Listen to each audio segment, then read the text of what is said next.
Good morning, everyone. All right, so we are on chapter 20. This is going to be basing off of the equipment assembly and the adjustment for GTAW or GTAW.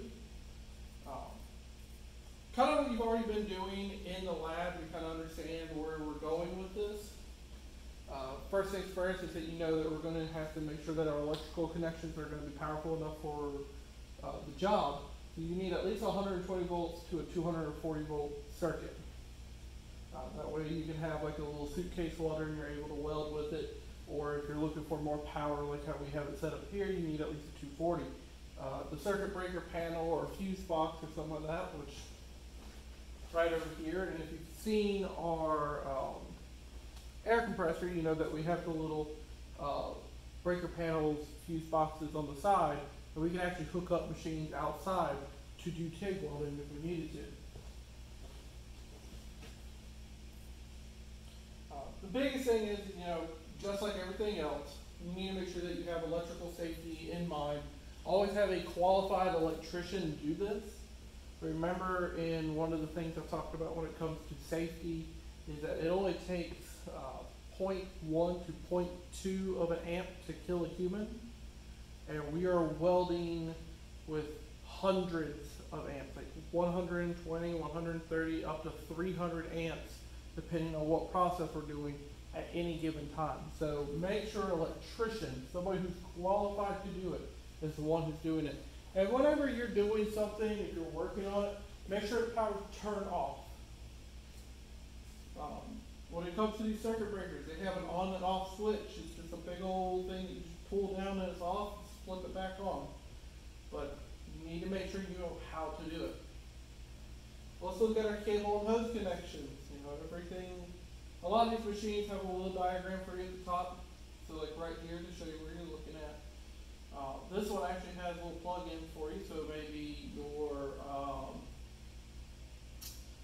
if you have like a separate water cooler for a water-cooled torch, sometimes they come nice for you where they already have the setup for you where you can plug it in. Some of them have a high-frequency adjuster, a shielding gas connection for a quick release. You see the ground leads and a work lead, so this one is one that actually has to bolt in instead of just being able to quick disconnect like we have the other one. And over here we have a water tank cap, so this is where the water would go. Cylinder safety, just like when you're using a torch. Make sure that you handle cylinders with great care. Make sure that they're secure to the wall collar or the hand trunk. Wherever they have to be secure, make sure that chain's on them. When cleaning cylinder valve outlet, make sure the outlet is not pointing at anyone. Because remember, we're using, just for like oxygen alone, you're using 2000 psi easy, and that's coming out there like a small bullet. It does not go well for somebody who's on the other side. So make sure it's just clear. So, cylinders, regulator, flow meters. You know, once you secure the cylinder, quickly open and close the cylinder valve to clean the outlet. Attach the regular flow meter. Do not over tighten. Remember, this is typically made out of, I believe it's bronze. That stuff just, you know, it breaks very easily. It's just a copper alloy, so just be very careful with it. Adjusting the torch. You've been doing this for a while now. You know, make sure that you have the correct collet size for your electrode diameter. So one of the key things that we talked about in the last chapter, and I've talked about in the lab, if you have a 1/8 diameter tungsten, you have to have a 1/8 collet and collet body. If you have a 3/32, you have to have a 3/32 collet and collet body. If you have a 1/4, it needs to be 1/4. If it's 1 inch, 1 inch. If you have a 1-inch one, that's impressive. I'll say that. But make sure that you thread the collet body into the torch body, slide the collet into the collet body. So that's your collet. Remember, the collet body is the one that's already in there, but this cup is already on. Thread it in cap. So this is your end cap, or the rooster tail, or end cap, you know, all the different names. And make sure it has that O-ring. You know, that little red or black ring that's on there, you know, make sure it's on there. If it's not, it's going to allow gas to leak out. So you're going to thread it down, make sure that the nozzle of the torch, you know, you thread it down the nozzle very nicely, insert the electrode to the collet, and tighten the end cap. Now, the big thing is not to over tighten that end cap. If you do it, it will actually take your collet and twist it. And we don't want to twist the end or collet. Because once you've twisted it, it'll actually cause the electrical arc to flow in a different direction, and we don't want that. Alright, next we have the electrode or extension, or I call it our stick out. So if you notice, the stick out can change depending on what you're doing. So if we're like this flat work piece, you see how it's nice and short, about 1/8 to 3/16. For this T-joint or corner joint, whatever one you want to call it, you have a 1/4 inch to 3/8. And for this V-groove, it's a 1/4 to 3/8. The show steam, the shielding gas flowmeter. Open the cylinder valve, turn on the shielding gas, you're not striking an arc, and adjust the flowmeter knob. Now, for ours, I've shown you that you do it and then you turn it on about 3 turns, and then you just kind of tap it real quick, get that arc going, and you'll see the flowmeter go up. Remember, when you're reading this, it's made at the top of the ball. It's not in the center of the ball, but the top of the ball. So right now, if you looked at this and you thought it was about 17, it's not right. It's right at 20. Another thing to remember is that our flow rate is not in PSI. It's going to be in cubic feet per hour or liters per minute. So CFH or LPM. Just remember that. If you're saying 20 PSI, that's a little bit, it is wrong. Now most people understand what you're talking about, but that's a thing to remember.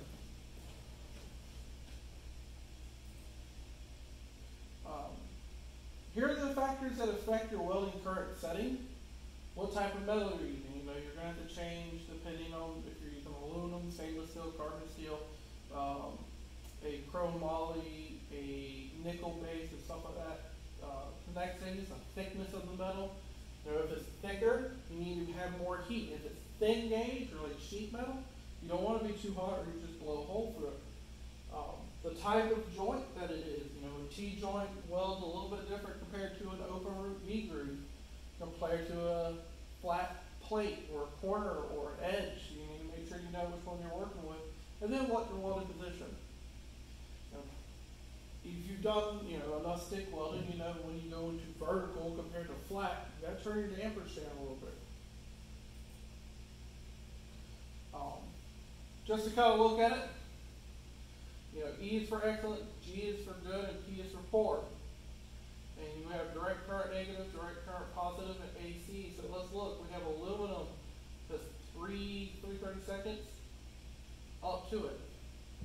And it does poor and negative, kind of good and positive, and excellent AC. One thing you'll kind of catch for aluminum is that it is AC. That's what it likes. It likes high frequency AC welding. Sometimes maybe you can get away with using positive, but typically you're only going to ever use AC for aluminum. For beryllium copper, you know, it wants AC. But for brass, it's going to want negative. For a copper-based alloy, it's going to want negative. Cast iron, dioxide, copper, dissimilar metals, pretty much negative. You want that good penetration.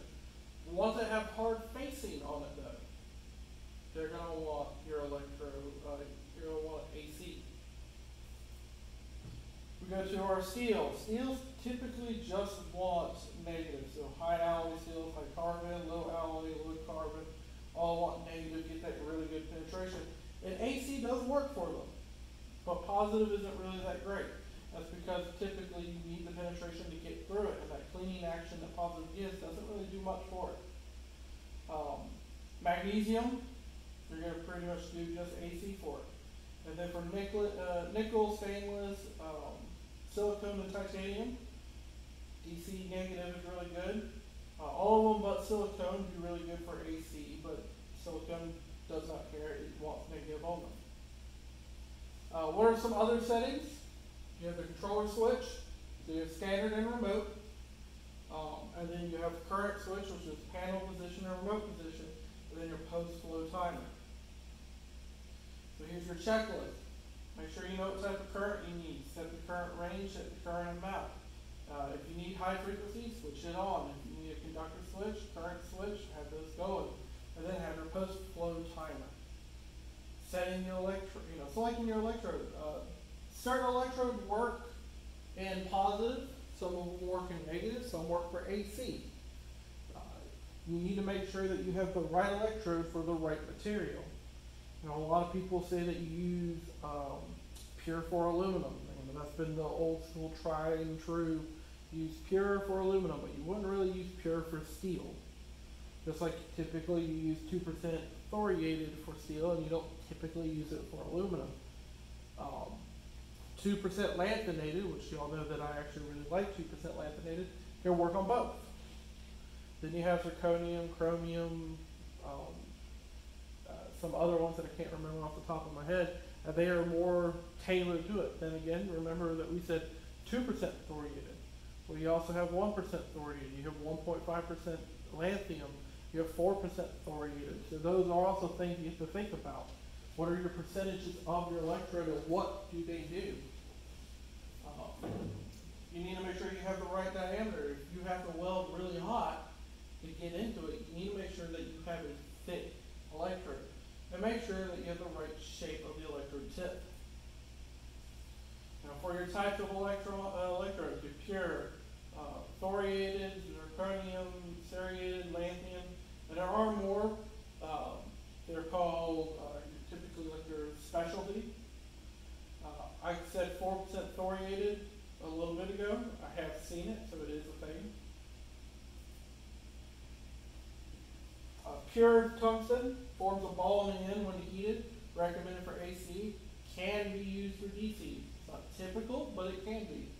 Thoriated makes a starting arc a lot easier, allows electrons to flow more easily, and carry more current than pure tungsten is recommended for DC. But you see how it's not recommended for AC. Zirconium, similar to pure, but with easier arc starting abilities, carries the same current as thoriated. So it can handle the heat better and it strikes better than pure. And then lanthanated tungsten and serrated tungsten are similar to thoriated. I can tell you that 2% lanthanated works pretty good for aluminum. So here's a lot of the different ones. We have EWP for pure, which is a green color. EWCE-2, so 2%, that's what that -2 means, for serrated, which is a gray. Lanthanated -1, 1% lanthanated, which is a black. Lanthanated -1.5, which is 1.5% lanthanated, which is a gold. Lanthanated 2, 2% lanthanated, which is blue. TH-1, or 1% thoriated, which is a yellow. TH-2, which is a 2% thoriated, which is red. ZR-1, or 0.15 to 0.40% zirconium, which is a brown. Just to kind of go in there, that TH-4, or 4% thoriated, is an orange. And then EWG, which is defined by the manufacturer. That's what it's going to be for your color and what it's defined for. They make specialty ones. I've seen one that are purple and they do the job of pure 2% lanthanated and 2% thoriated, and then it came out with a purple color. So these are things that when you buy them, make sure that you know what you're grabbing them for. The electrode size, it's like the electrode that can carry current needed. If it's too thin, it will just bend and bolt for you. You don't need that. As the current increases, the diameter increases. The most common is a 7-inch tungsten. That's 7 inches across. Other lengths are available. You can get smaller sizes. You can get ones that are much longer. Comparing the electrode tip. So right here you see a sharp tip and then you see a ball. For DC, grind the tip to a point and then slightly blunt the tip. You don't want to have a straight tip because at the very end will break off into your weld and it won't fuse. And then for AC welding, strike the arc on a piece of steel or copper and mount the electrode tip to form a ball shape. So that's what that little ball is meant. For the electrode tip shapes, so this is right and this one's wrong. If you notice that this has the marks that are going with the electrode, so it's actually going the length of it. When for aluminum, you see how it's pointed out and then blunted really nicely for about a quarter of what the size of the diameter is. For this one, this is typically AC, and you got the ball. And right here, the grind marks are going this way, and that's not going to work. It gives resistance to your current, and you don't want resistance. Filler metal for GTAW is typically a solid wire, pre-cut lengths on spools or on coils. And the filler metal, big thing is that it needs to be similar to your base metals. If you're using carbon steel, like a low alloy carbon steel, you want a low alloy rod to go with it. For aluminum, you got ER 11,000 or 1100, ER 4043, or ER 5356. When you get your copper, you see the CU kind of saying that, hey, this has copper in it. CUSI means that this is an alloy. CUAI, or so this is a copper aluminum alloy. Magnesium is AZ. Nickel has Ni on it, so Ni, and then you see CR over here, which I believe is chromium. And then this is nickel chrome moly. Carbon, so we got our ER 70S-2 or ER 70S-6. The low alloy one, so 80S and then 80S, which is B2 and D2. Stainless steel is 308, 308L, 316, and 347. Titanium is marked by the TI-1. Zirconium ZR-2. Preparing metal for welding, make sure that it is super clean. You want to make sure that you get on there and you clean it, grind it very nice and smooth. If you're dealing with certain metals, maybe you have to do a chemical clean. And those are the big things when it comes to that. If you have any questions, please send me an email or send me a comment, let me know. And I hope you have a good day.